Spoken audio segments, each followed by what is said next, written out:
Hoje é uma aula importante porque nós vamos começar a falar de integração.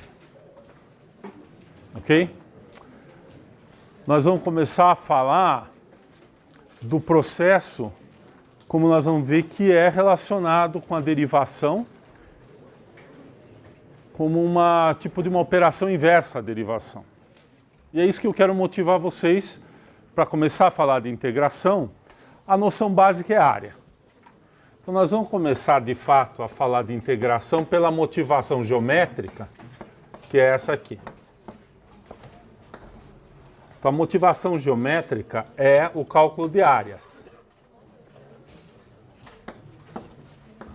Mas nós vamos ver como isso se relaciona também com a noção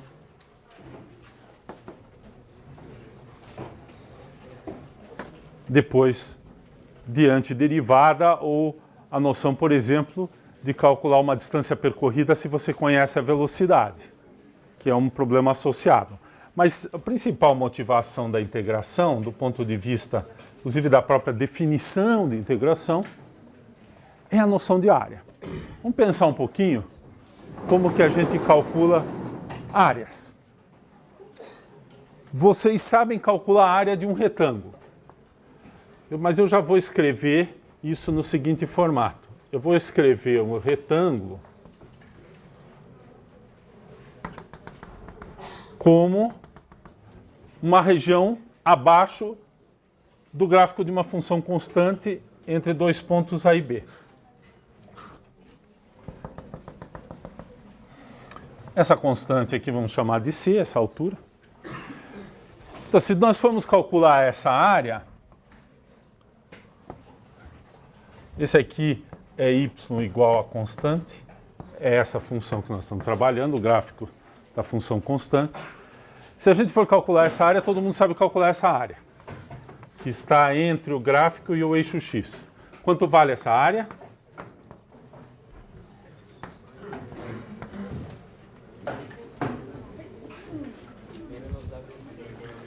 B menos A, que é esse comprimento, vezes C, que é o valor da função. Então eu vou pôr aqui B menos A, comprimento do intervalo, vezes a altura, que é o valor da função. Muito bem. Vamos pensar uma outra função.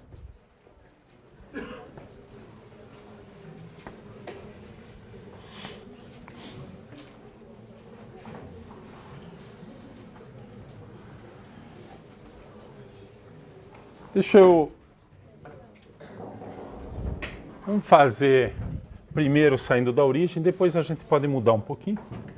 Vamos pegar a função y igual a x, que dá origem a um triângulo.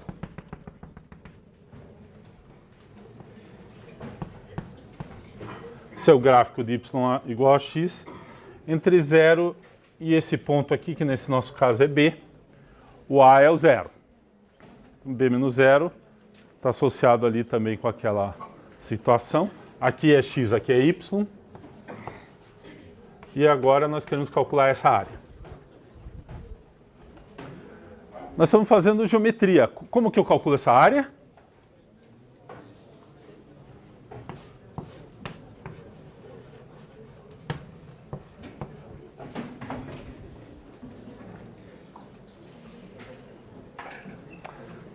Vocês sabem a fórmula da área do triângulo, não sabem? Qual que é?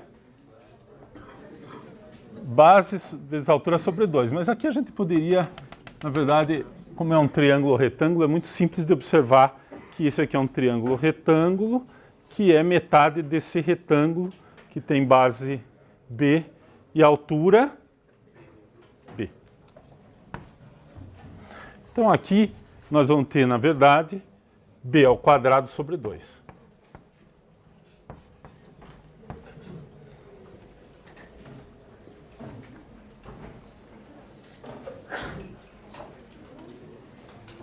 Está correto isso aqui?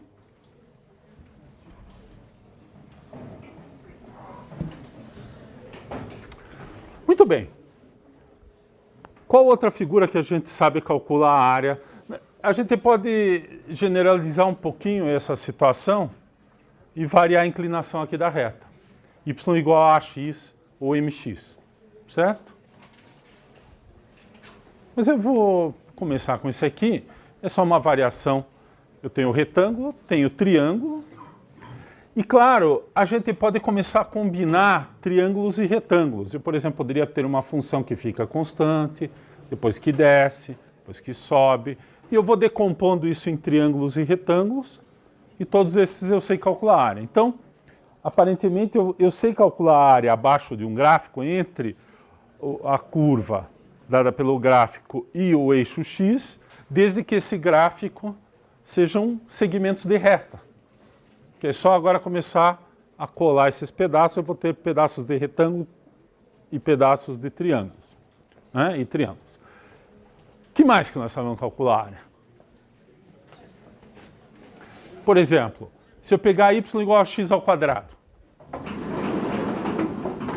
Próximo exemplo, né? A gente começa, em geral, as funções, a gente começa y igual a x, y igual a constante, y igual a x, e eu posso fazer y igual a x ao quadrado, por exemplo. Que vai até um certo ponto B aqui. Esse ponto aqui é b ao quadrado. Eu gostaria de tentar calcular essa área aqui. E agora? Quem sabe calcular essa área? Sem usar a integral.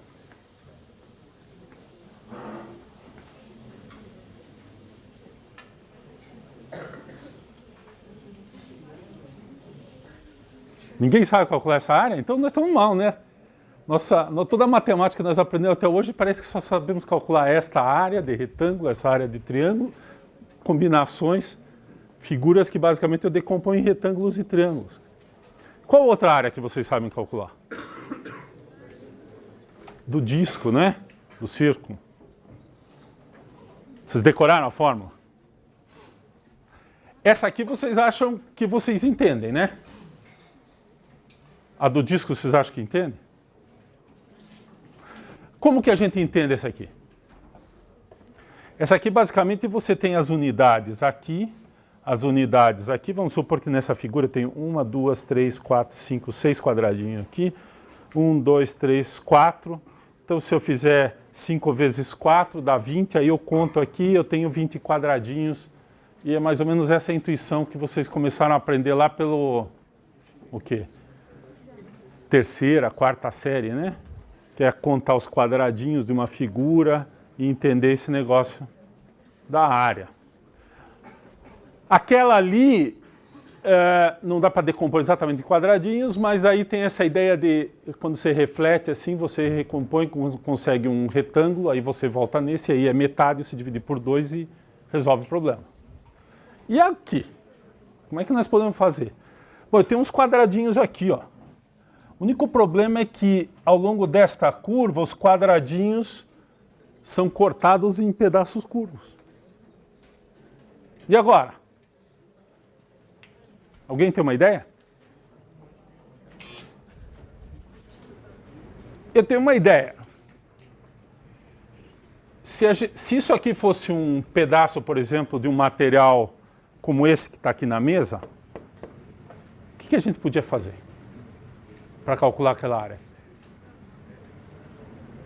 Vamos pensar. Método prático, empírico. Eu corto um pedaço assim. Esse material, eu considero que esse material é homogêneo, certo?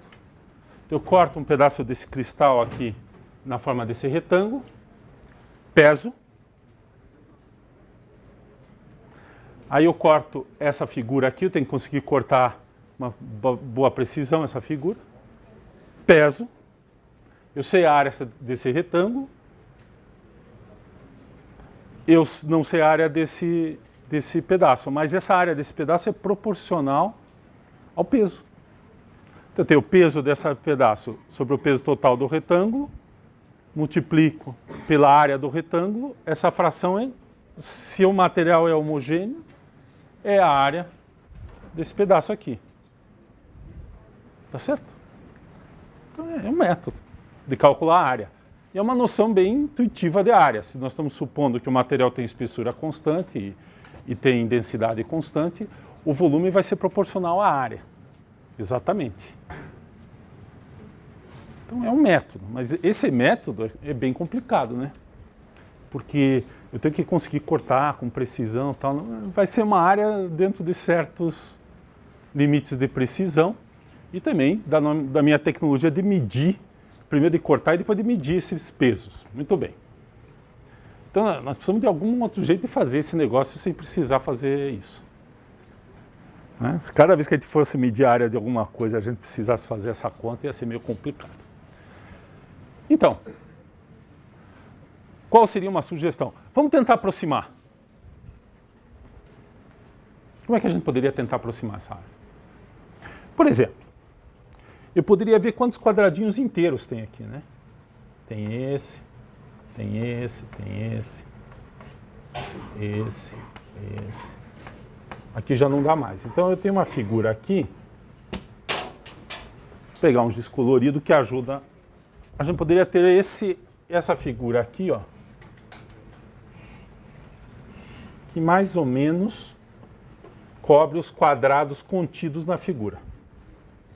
Quantos quadrados tem? 1, 2, 3, 4, 5, 6, 7, 8, 9, 10. Então, se a nossa unidade é essa aqui, a área dessa figura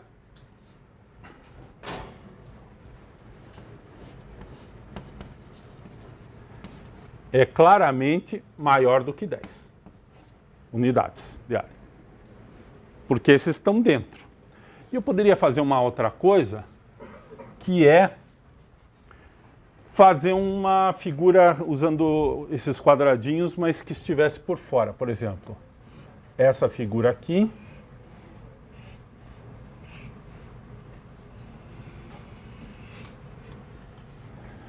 E depois isso aqui contém a minha figura. Vamos contar quantos quadrados tem? 1, 2, 3, 4, 5, 6, 7, 8, 9, 10, 11, 12, 13, 14, 15, 16. Errei aqui, né? 3, 6, 8, 11, 12, 13, 14, 15, 16, 17, 18, 19, 20 e 21.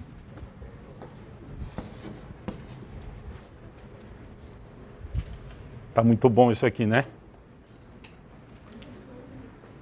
Mas a gente poderia fazer o seguinte. A gente podia subdividir. Em vez de usar essa unidade aqui, a gente podia usar 1/10 dessa unidade. Então eu divido cada pedacinho desse em 10 pedaços. E o que vai acontecer é que daí eu vou, quando eu olhar tanto por dentro quanto por fora, esses dentinhos que vão ficar muito menores. Por exemplo, eu poderia dividir pela metade primeiro. Então eu teria, na verdade, aqui, por exemplo, né, esse por fora e aqui por dentro eu ia incluir mais um pedacinho. E aí eu ia somando esses pedacinhos. Os que estão por baixo e os que estão por cima. E, na verdade, o que vai acontecer aqui é que quando eu fizer por cima, por exemplo, eu posso diminuir e tirar uns pedaços desse. Então eu vou apertar aqui, vou aumentar desse lado, porque eu vou cobrir uma parte maior interna, e vou diminuir aqui porque eu vou jogar fora uns pedaços desses que estão por fora, que estão sobrando. Então eu posso fazer uma outra estimativa aqui, dividindo esses quadrados por 2, dividir só nessa direção, e aqui eu vou ter um número M. Vamos dizer, se essa aqui é uma unidade, a gente pode chamar esse aqui de M1 e esse pequeno aqui de M1. Se eu uso metade da unidade, eu posso chamar de M2 aqui e M2 aqui. E assim por diante. Depois posso dividir de novo cada pedacinho em 2 partes e assim por diante. E vou cada vez refinando mais. Na verdade, essa sequência aqui, ela é assim. Eu tenho a minha área, que eu não sei calcular exatamente, e vou ter uma sequência assim. A minha área está aqui. Eu vou pôr menor igual, porque de repente essa figura aqui, nesse caso, nunca vai ser igual, mas poderia ser em princípio. E eu tenho uma sequência aqui.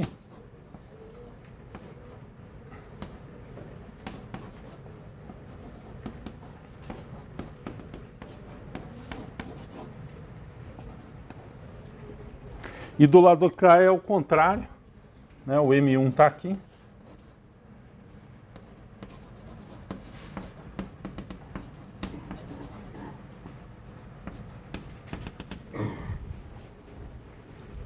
onde eu vou subdividindo o meu intervalo aqui, uma possibilidade é o 1 aqui é a unidade, o 2 lá, depois eu uso uma subdivisão que é metade e assim por diante.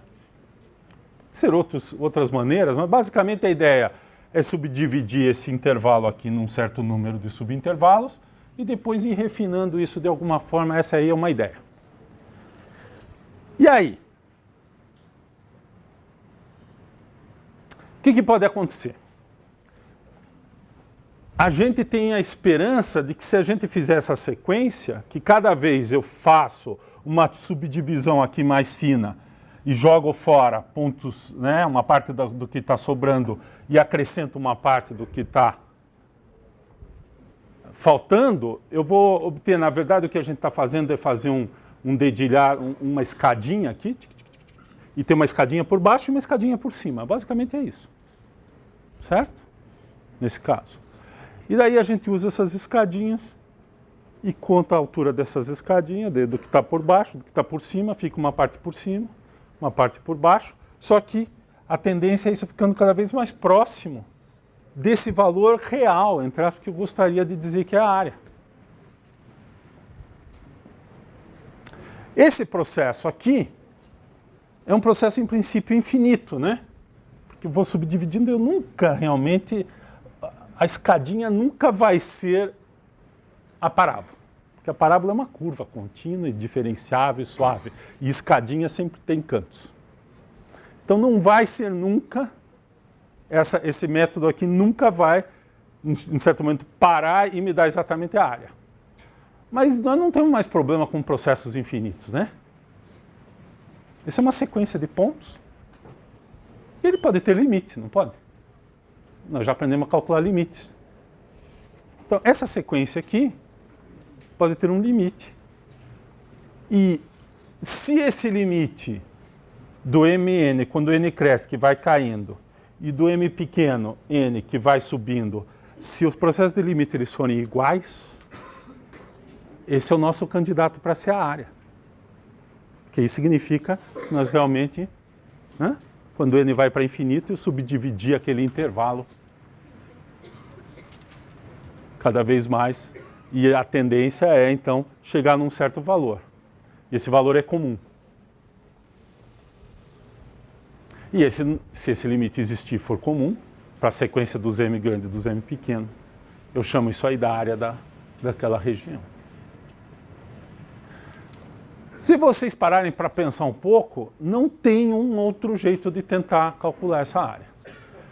O único jeito que vocês podem pensar é parar num certo n e dizer, olha, a área, eu estou satisfeito em dizer que a área dessa região embaixo dessa parábola é aproximadamente tal, e o erro é mais ou menos tal. Porque daí você pode parar ali, calcular o próximo e ver quanto que é né? A diferença entre o menor, esse cara e esse aqui, basicamente, você pode dizer que está no meio deles, pode fazer a média deles, e dizer, é isso, mais ou menos isso, porque você sabe que vai estar naquele intervalo. E dá, se você fizer esse processo para 10 vezes essa subdivisão, ou 20 vezes, você vai provavelmente ver que esse número que aparece aqui, esse número que aparece aqui, a diferença já está na quinta casa decimal, na 10ª casa decimal, e para todos os efeitos você já sabe quanto é essa área. Então, do ponto de vista prático, esse método resolve o teu problema desde que você estabeleça qual é a margem de erro admissível. Mas os matemáticos não ficam satisfeitos com isso. O matemático quer um número exato. Às vezes não dá. Mas será que nesse caso dá?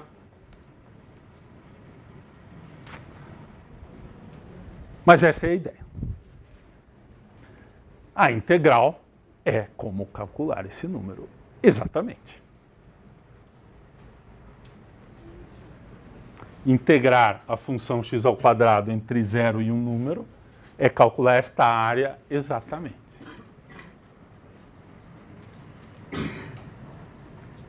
Ok? Então nós vamos fazer isso agora.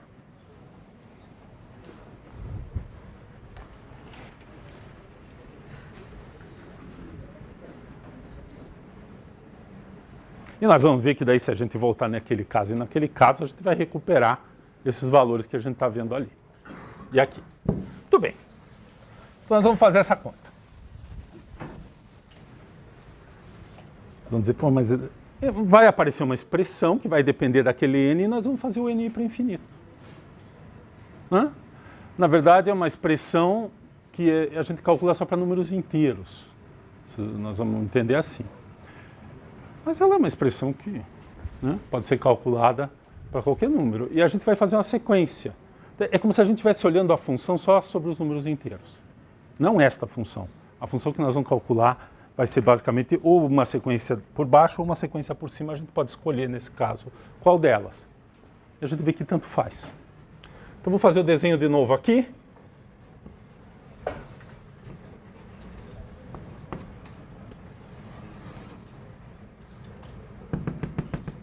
Aqui está o meu B. Em vez de usar as unidades desse que eu não vou pôr as unidades aqui porque o B é arbitrário, eu vou pensar o seguinte. Eu vou chamar de K é o número de subintervalos que eu vou querer ali.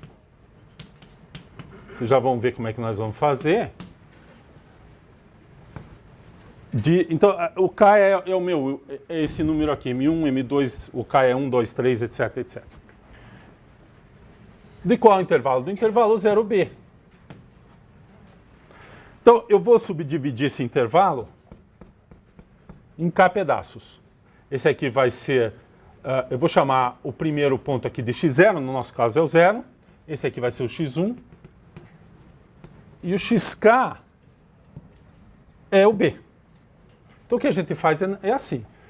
O tamanho desse subintervalo aqui é B menos, xk menos x0, é B menos 0. Vou chamar esse aqui do ΔX básico. Ele vai ser definido como B menos 0, nesse caso, ponto final menos ponto inicial, dividido por K. E vamos pôr um Kzinho aqui, só para lembrar que esse é, se o K for 1, o tamanho é B, é o intervalo todo.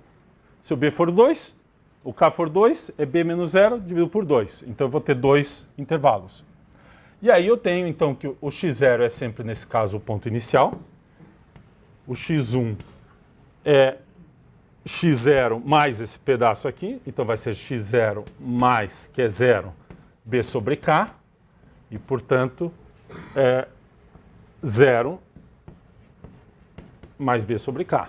O x2 vai ser o x1 mais B vezes K, que é igual ao x0 mais 2 vezes B sobre K, que nesse caso, então, é 2 vezes B sobre K. Porque o x0 é 0, posso usar ou esse aqui, tanto faz. E assim por diante, até o xk, que é o B. Porque na hora que eu... Então, veja, o x1 é 1 vezes B sobre K. O x2 é 2 vezes. O x3 é 3 vezes B sobre K. O xk vai ser K vezes B vezes K. Né? Isso aqui é a mesma coisa, se você olhar isso aqui, K sobre K, que, portanto, é B. E esse aqui, então, é a minha subdivisão em subintervalos iguais, de fato. Né? O tamanho agora está determinado por esse... Vamos usar os risquinhos aqui que me ajudam um pouco a fazer o desenho. Então, vamos arrumar isso aqui. Apaga. Põe de novo. O eixo. E eu vou marcar os pontos. Vou usar só como referência para o meu desenho ficar bacana. X1, esse cara aqui. X2, etc. E esse aqui é o xk, que é o xk menos 1. Então, para cada número inteiro maior ou igual a 1, eu faço isso. Obtenho essas subdivisões. E para cada uma dessas subdivisões, eu vou usar uma aproximação, vou calcular uma aproximação para essa área, que é esse m aqui, que eu vou calcular, pode ser por baixo ou por cima. Por exemplo, se a gente pegar o valor... Eu posso pegar... A função é estritamente crescente. Então, se eu pegar o valor da função no início, em vez de usar aqui tamanhos fixos, eu quero estimar esse valor. Então, eu pego aqui, vamos marcar a função aqui de novo, com amarelo. Então, eu posso pegar o valor inicial. O valor inicial vai me dar um menor valor no intervalo, então vai ficar por baixo, assim. E se eu pegar o valor final, vai me dar um valor maior, vai ficar por cima. Posso usar um dos dois. Depois a gente pode até testar se os limites, no fim, são iguais. Então, vamos escolher aqui. O que vocês preferem? Que faça a aproximação por baixo ou por cima? Por baixo. Então, nós vamos pegar o ponto inicial. Então, vai ser assim. Depois eu volto ali no desenho, mas eu vou escrever primeiro. E daí a gente escreve.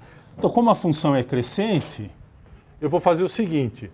Eu vou pegar a minha função, vamos lembrar aqui que a função é f de x igual a x ao quadrado. E eu tenho essa sequência que é x0, xk, que está aqui os valores. Depois eu substituo. Então eu vou pegar para cada ponto, para cada intervalo desse, eu vou pegar o ponto inicial. Então eu vou fazer assim. E daí eu multiplico pelo tamanho do intervalo.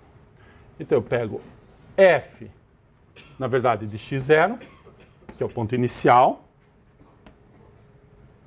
vezes o quê? O ΔX. Mais o f no ponto x1, que é o ponto inicial do segundo intervalo, vezes o ΔX, mais o f de xk menos 1. Esse é o último intervalo, porque é o ponto inicial. O xk já é o b, é o ponto final, então não uso, vou usar. Esse número aqui é basicamente, eu vou chamar esse número de, vamos usar a letra minúscula, mk, que está por baixo. E na minha figura é o que isso aqui? É assim. O ponto inicial aqui é o zero. Então, a área aqui vai dar zero, na verdade, porque o f de zero é zero. A segunda é esse ponto aqui, nesse meu desenho. O terceiro é esse ponto aqui. O quarto é esse ponto aqui. O quinto é esse ponto aqui. Esse aqui vai ser esse ponto aqui. Aqui é esse ponto. Aqui é esse ponto. E aqui é esse ponto. A escadinha é assim. Do jeito que eu montei, a escada não tem mais altura constante. Depende como que a função... O que é constante é a largura do intervalo. Eu subdividi o intervalo original de 0 a b, né, em k pedaços iguais. E peguei, para marcar a altura aqui da minha curva que vai aproximar, eu marquei o ponto inicial, que é o ponto menor, na verdade, em cada intervalo desse, menor valor da função. Então eu obtenho essa escada, que a largura do degrau é constante, mas a altura depende da função. Não tem problema. Eu sei calcular a função em cada um desses pontos. E a área, aquele mk é essa área aqui.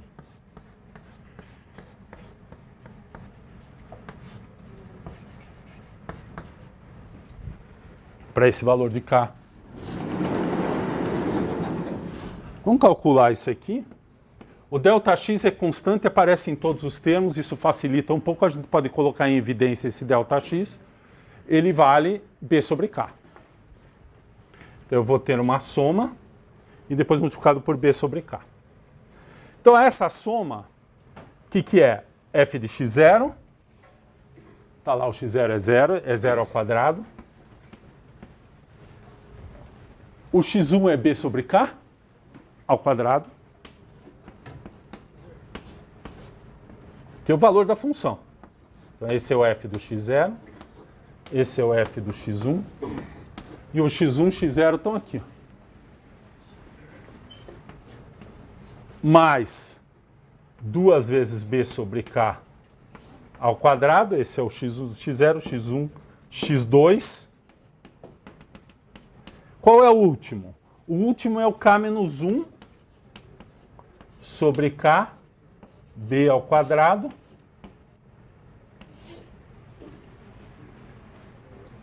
ΔX. O ΔX é B sobre K. Aparece de novo aqui.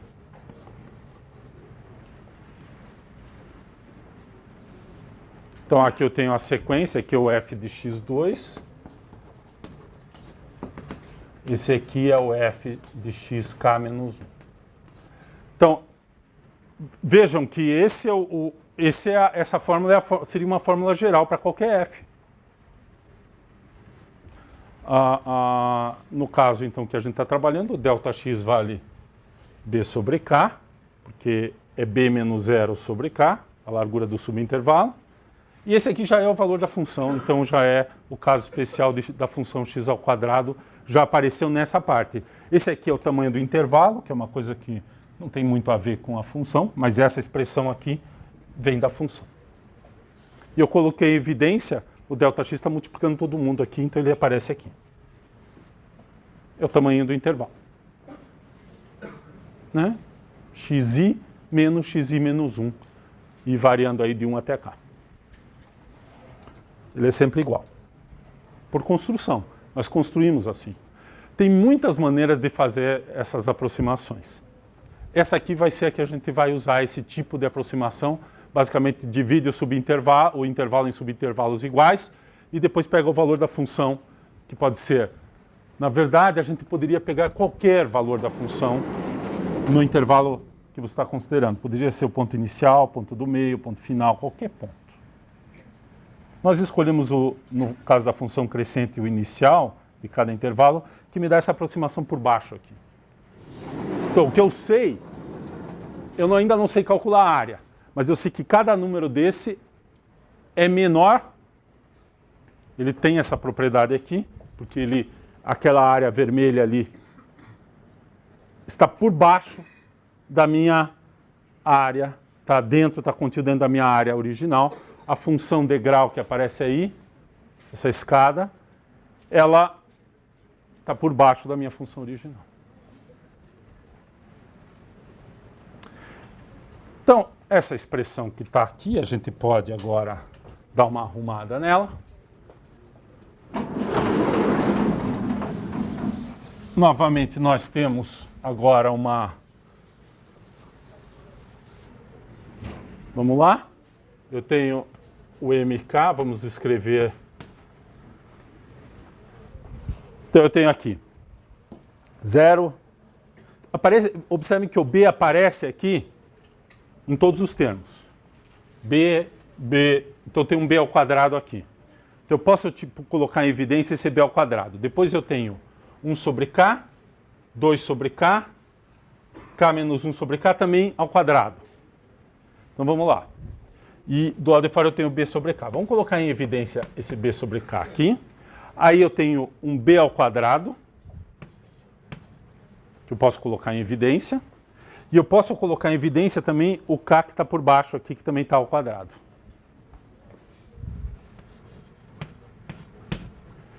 E isso aqui fica multiplicado. Agora vai ficar só a expressão que está variando, que é 1 mais 2 ao quadrado, mais 3 ao quadrado, até K menos 1 ao quadrado.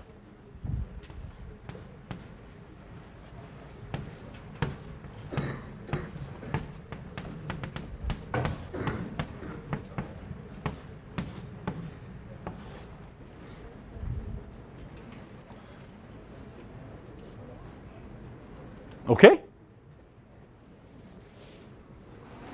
Bom, e agora? Vamos reescrever aqui, eu posso apagar aqui só para ficar mais... Isso aqui é B ao cubo sobre K. E agora?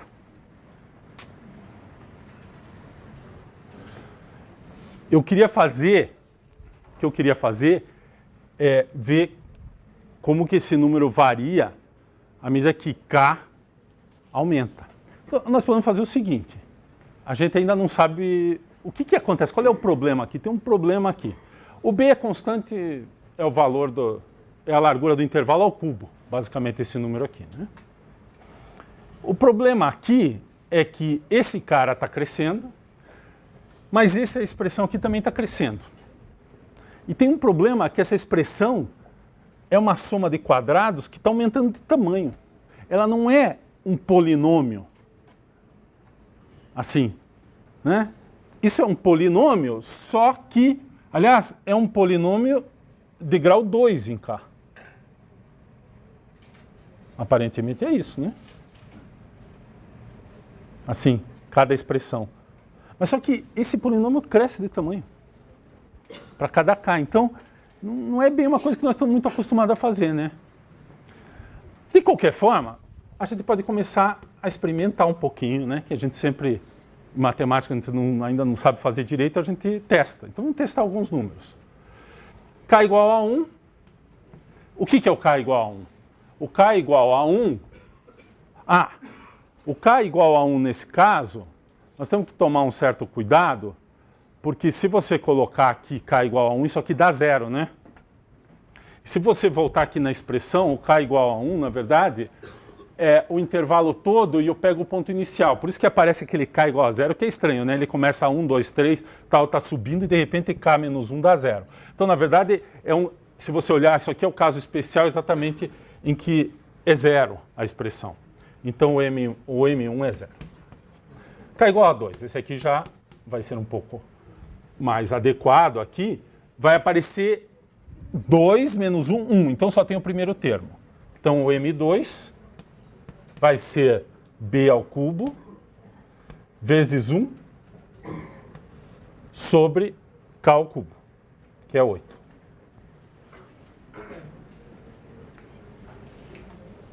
Ok?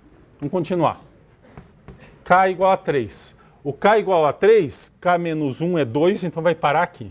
Então vai ficar o M3 é B ao cubo sobre 3 ao cubo vezes 1 mais 4.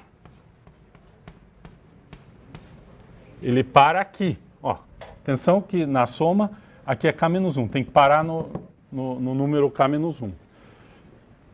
Se a gente calcular esses valores, bom, aqui é B ao cubo sobre 3, aqui é sobre 8, aqui é B ao cubo, 3 ao cubo é quanto? 27. E aqui é 5. Então, isso aqui é 5 sobre 27 B ao cubo. 5 sobre 27 é um pouquinho menor que 1/5. Então, realmente, eu comecei com 0, deu um número um pouco maior, agora deu um número já um pouco maior. Que é essa sequência aqui. Nós começamos aqui, esse cara era 0, esse aqui deu B ao cubo sobre 8, esse aqui deu 5B ao cubo sobre 27.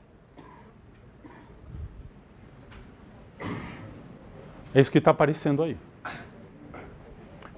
Vamos fazer mais um, só para a gente ter uma... O M4 vai dar B ao cubo, 4 ao cubo, né? É sempre assim. E aparece vezes 1 mais 4 mais 9. Que vai parar aqui, ó. O K menos 1 é 3, para no 3. Isso aqui dá quanto? 4 a terceira é 64, aqui é 5, aqui dá 14. 1 mais 4 mais 9 dá 14. 14 sobre 64 é 7 sobre 32B ao cubo.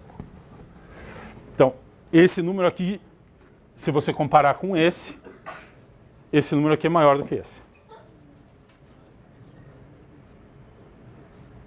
Tá? Porque aqui é 1/5 mais um pouquinho embaixo. Aqui já é 1/4 mais um pouquinho embaixo. Então já é um número um pouco maior. Ou seja, a nossa sequência está andando aqui. O M4 já está. Mas não está assim, né? Aquela beleza, porque não sabemos ainda como fazer essa conta. E aí?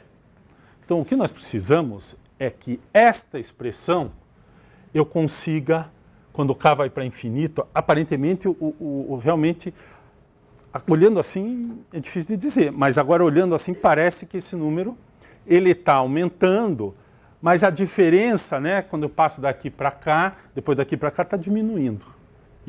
Então ele deve tender para um certo número que nós ainda não sabemos exatamente quanto é. Então nós precisamos ter um jeito de tratar essa basicamente o b ao cubo é uma constante, é essa expressão dividida por essa que nós precisamos saber tratar. E isso nós vamos fazer aqui em cima. E eu vou precisar da ajuda do livro, porque essa aqui é uma identidade. Então, o que nós vamos mostrar é que a expressão 1 mais 2 ao quadrado mais 3 ao cubo mais 3 ao quadrado mais, nesse caso, k menos 1 ao cubo é igual a um polinômio que depende só de k. É um polinômio fixo que depende de k. E nós vamos ver que isso é um polinômio de grau 3, basicamente. Nós vamos precisar calcular esse polinômio. Então eu vou precisar aqui da ajuda do livro. Fala. Hein? Não, é tudo ao quadrado. Obrigado. Tem uma para o k ao cubo também. Tem uma que é para todas as somas ao cubo. Depois a gente vai ver essa também. Nós vamos começar com essa aqui que é o quadrado. E a expressão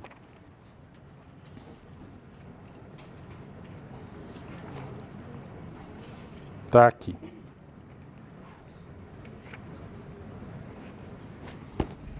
Eu vou copiar. Eu vou pôr um número aqui. Eu vou escrever n aqui, porque eu vou escrever em função desse último, né? Depois a gente substitui o k para ver quanto é que dá. A expressão em função de n, eu vou escrever aqui, é assim, n vezes n mais 1, vezes 2n mais 1, sobre 6. Vejam, essa expressão aqui, se aqui começar em 1 e terminar em n, é essa aqui. Então eu vou colocar k menos 1 aqui. Então fica k menos 1. K menos 1 mais 1 dá k.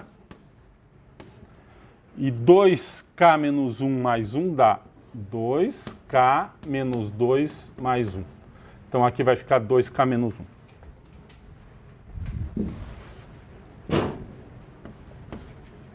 Isso tudo dividido por 6.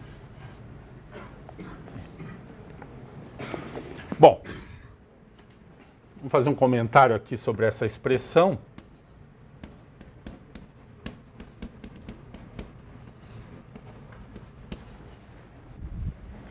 Essa identidade, alguém tem uma ideia como é que mostra isso?